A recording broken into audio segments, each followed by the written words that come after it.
I'd like to welcome you to our noon Saturday. Do you ever just lose track of the days? I sometimes forget what day it is, but today is Saturday. It's about noon. A couple of things to share with you. One of you came by just a little bit ago with your offering envelope, and you said, "Don, I know you don't like to talk about money." Well, that's not so true.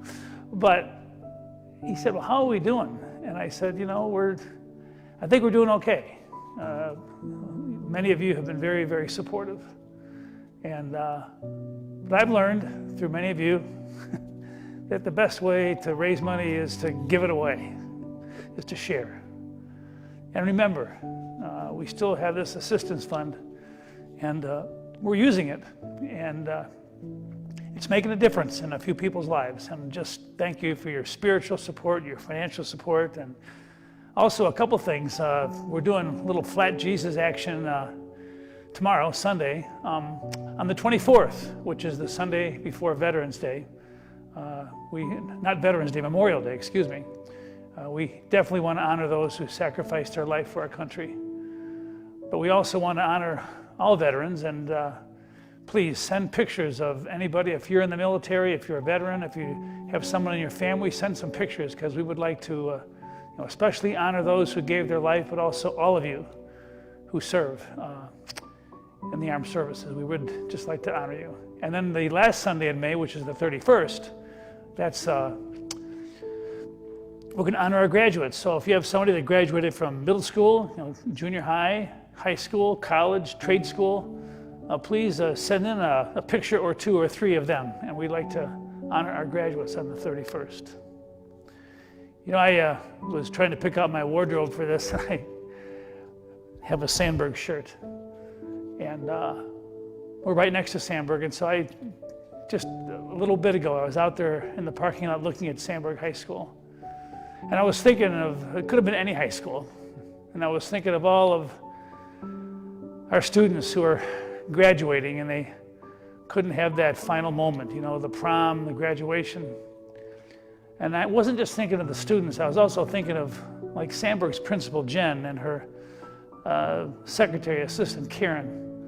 And I was thinking of what people like that are going through, because they're the leaders, and they want to make the end of high school special. And I know it's hard for them. And then, of course, there's even uncertainty about what the summer is going to be like in the fall. And so I looked over at Sandberg and thought of the teachers, and I thought about Jen and Karen, and I just want you guys to know that we share this journey with you, and whatever support we can be for you, we want to be there. Many of you have asked too about opening the church. Well, number one, I want to let you know that our church is always open. I mean, the door is unlocked during the day, especially in the morning. If you want to come by and say a prayer, if you want to just come by and say hi, because the church is always the church. And like I've said, you are the church.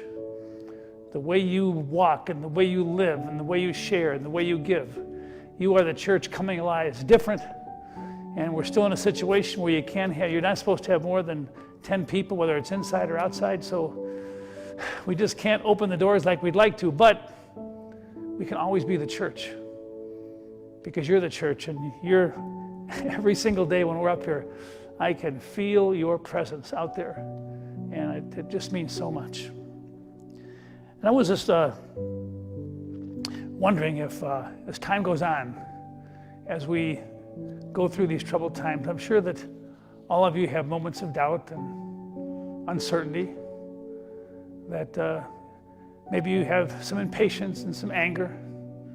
And I just hope you know that your humanity, it's all part of who we are. And in the midst of any of your doubts, if you feel like your faith in your soul is getting a little bit wrinkled, if you just feel a sense of loneliness and disconnect, please know that the phone lines are open, the helpline is open, and our church wants to be there to somehow give you the strength to have the courage to face every day. I was reading a passage this morning before I got on it from the book of Deuteronomy 31, verse 8, where it says, "It is the Lord who goes before you. He will be with you. He will not leave you or forsake you. Do not fear or be dismayed. The Lord does lead us through this. In the middle of all we go through, that's where God speaks to us. That's where God lives. And I know that whatever God's will is, and I'm not an expert on who God is or what God's will is, that God's will is that somehow in the middle of all the uncertainty, that we will find a quiet courage and peace to get through each day. To those who have lost loved ones, to those who are sick and struggling, to those who slug it out every day so we can get through each day, to those of you who are facing financial problems or emotional problems, whatever it is, please know that together we are the body of Christ. And the body of Christ comes alive in the hearts and souls of each one of us. It's good to be with you. I know I'll see some of you tomorrow. Thanks for being here. Love you all.